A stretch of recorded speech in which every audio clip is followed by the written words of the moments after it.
hypertonic and hypotonic solution.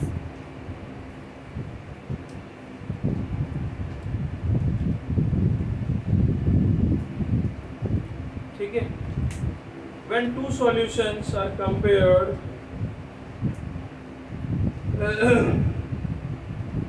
when two solutions are compared, then the solution having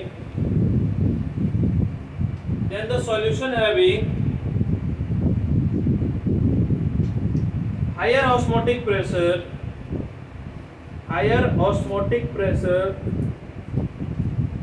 is called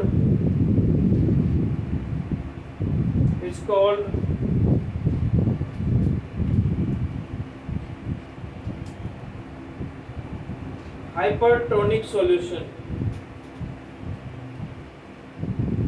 and the solution having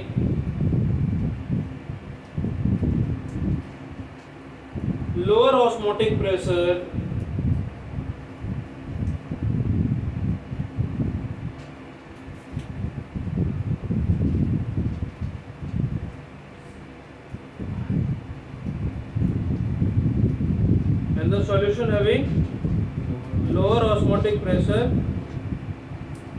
is called hypotonic solution. क्या बोलेंगे? Hypotonic solution.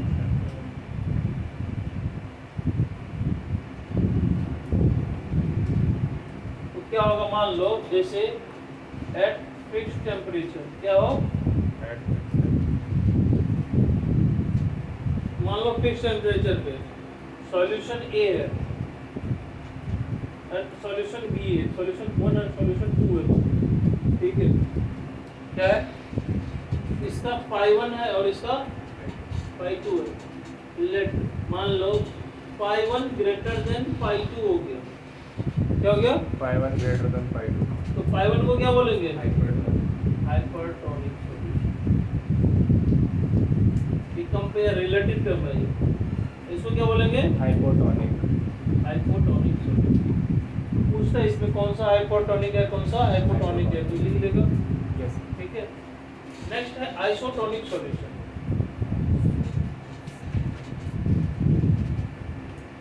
तो जो hypertonic या hypotonic नहीं है उसको क्या बोलेंगे? Isotonic solution. ठीक है, नोट कर लिए.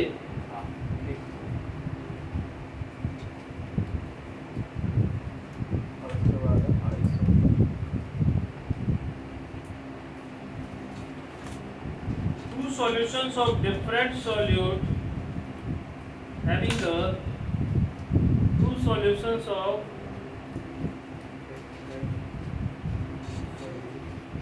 having the same osmotic pressure at constant temperature are called isotonic solution.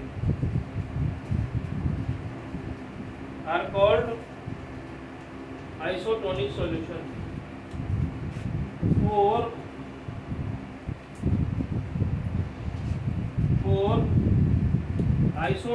solution. For isotonic solution क्या होगा? पाई 1 इक्वल टू पाई 2. क्या होगा? पाई 1 इक्वल्स टू पाई 2. इसका मतलब क्या होगा? C1 equal to C2. हाँ? यस.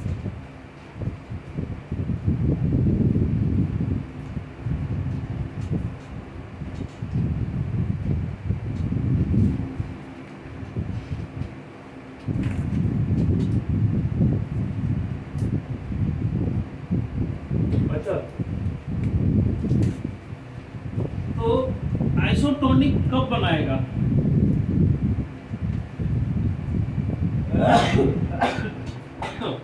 लिखो, this condition is valid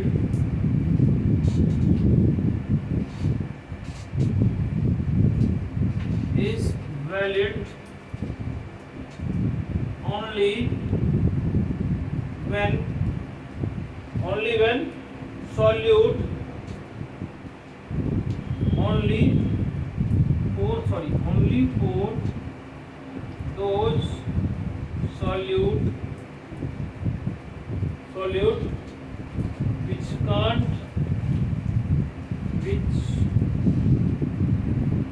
cannot associate and dissociate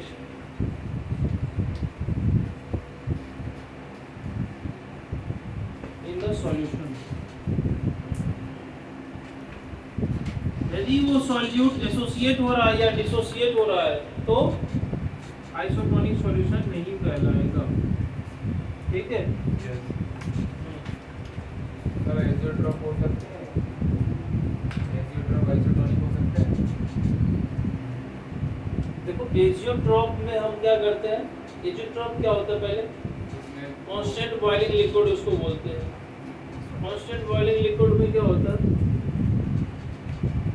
vapour pressure तो उसमें तो लिक्विड का सॉल्यूशन ले रहे हैं, तो हमको सॉल्यूट से कोई लेना वोलेटाइल हो जाता है ना, नॉन वोलेटाइल इसमें आया। अच्छा, कॉलिगेटिव प्रॉपर्टी हमेशा किसके लिए वैलिड है, नॉन वोलेटाइल। अब तो तुम उसका मोलर मास फाइंड कर रहा है इसमें चारों से अभी तक जो किया है। ठीक है, एग्जांपल देखो इसका, आइसोटोनिक का एग्जांपल देखो। If urea solution and glucose solution are isotonic, if urea solution and glucose solution are isotonic,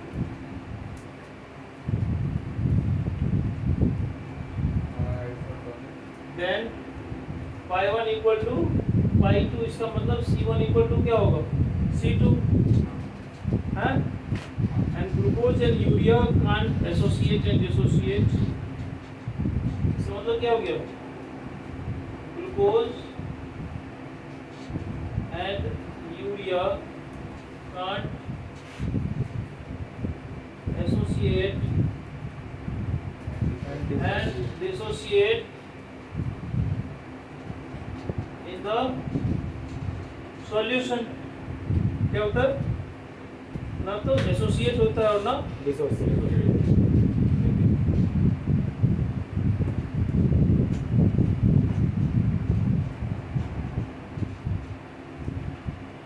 अब देखो दूसरा कंडीशन, दूसरा समझ लो। If urea solution and NaCl solution are isotonic,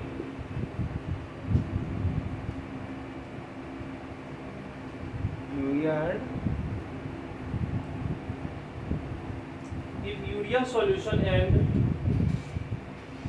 NaCl solution are isotonic, then urea, इस बार urea का compare किससे कर रहा है, NaCl से, then pi 1 equal to क्या होगा pi 2, pi 1 equal to, अच्छा pi 1 equal to pi 2 हो गया, but C1 does not equal to C2 होगा। क्यों, क्यों, क्योंकि NaCl dissociates, NaCl dissociates हो जाएगा इन द सॉल्यूशन। क्या होगा, डिसोसिएट हो जाएगा सॉल्यूशन। तो इसका मतलब क्या होगा C1 equal to C2 into I, क्या होगा I,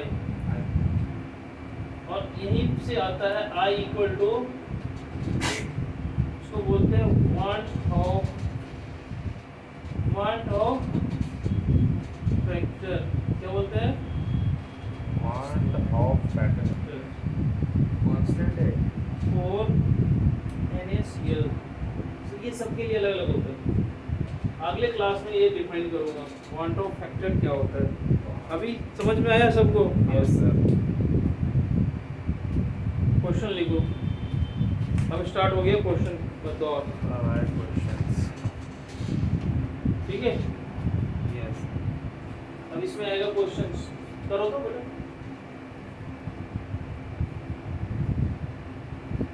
question number first, identify the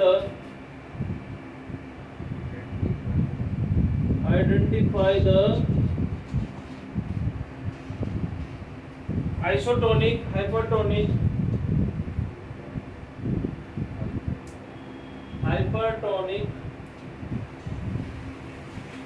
and hypotonic solution in the following pairs. In the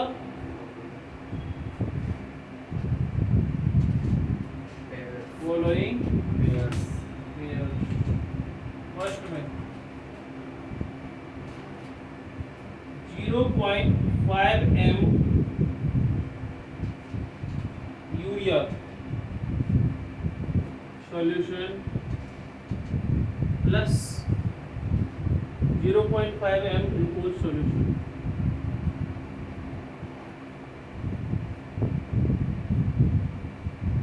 दूसरा case 1 m urea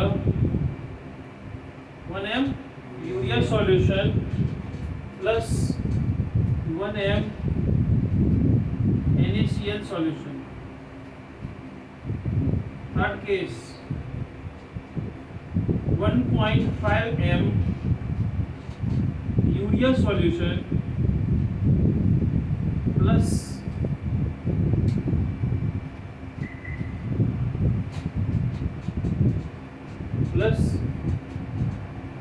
0.75 m NaCl solution. ठीक है, तीनों केस में बताओ तो।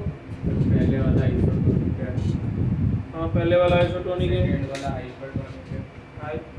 कौन सा हाइपरटोनिक, कौन सा?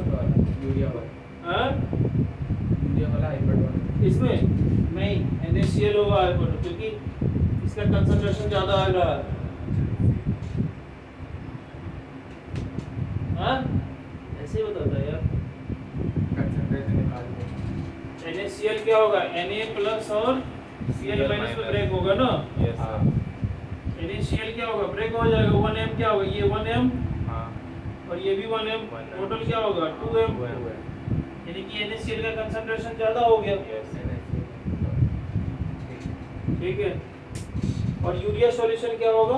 हाइपोटोनिक। इस केस में दोनों ही आइसोटोनिक हो जाएंगे, क्योंकि इसको ब्रेक करेंगे तो 0.5 प्लस 0.5 1.5 आ गया। C1 इक्वल टू क्या होगा? C2। ठीक है,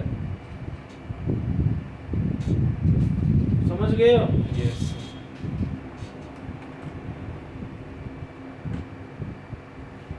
आगे समझ में नोट कर ले। अरे समझ में आया? Yes sir. फर्स्ट वाला क्या होगा? सॉल्यूशन देख लो। यहाँ पे क्या होगा? ये दोनों का कंसंट्रेशन इक्वल हो गया। ये क्या होगा? आइसोटोनिक। ये क्या होगा? इसमें हाइपरटोनिक। और ये क्या होगा? हाइपोटोनिक। यहाँ पे दोनों आइसोटोनिक।